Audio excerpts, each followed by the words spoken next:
Hey guys. Wait, bro. Hold on. Hey guys. Vanta here. Today we're gonna do the twisting balloon challenge. As you can see, it looks like some dust right now. I kinda need...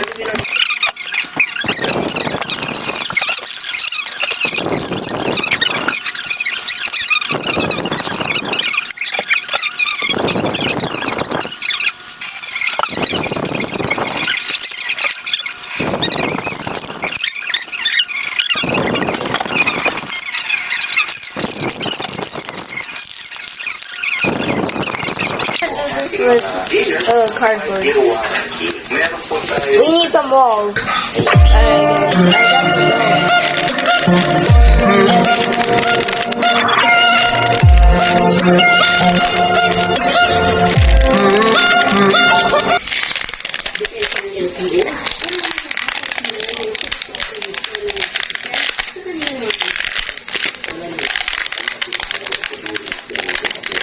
It sounds like popcorn, but it's broken.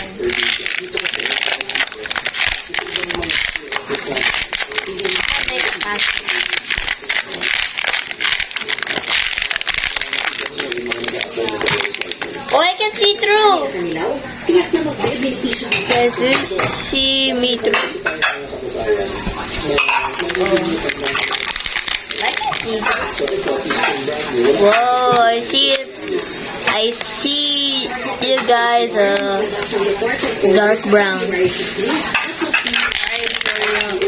Sorry for calling you black.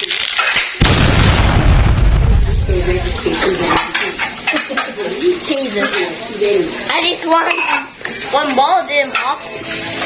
But let me get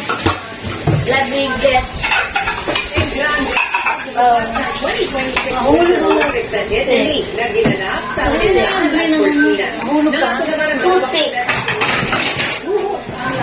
Para may pamalas ang galing ng Pilipino. Nagpapakol ni Javier. Alright. Taas ng Pilipino Italian outside skier Francis Chagarelli ang wala ng Pilipinas sa Lipinos Air Park. So it's just called toothpick. Para sa 2026 Winter Olympics opening ceremony sa Italy. Makasaysayan ang Guys, in 3, 2, 1.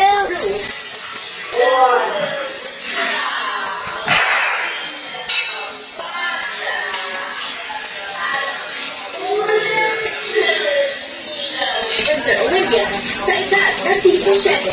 Si Chagarelli naman ang unang nag-qualify para sa Pilipinas sa 2026. It became my hair. Olympic solidarity athlete. Well, this is everything, guys.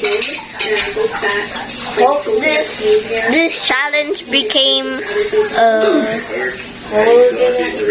viral, but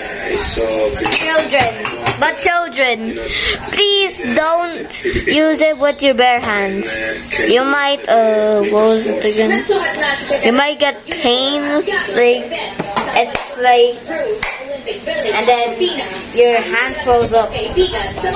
So you guys need like a glove. President Abraham Tolentino na walang imposible. Matapos ang tagumpay ng ilang Pinoy na atleta. I'm just gonna... So this is my first ever dangerous content. Hope y'all come see the other video.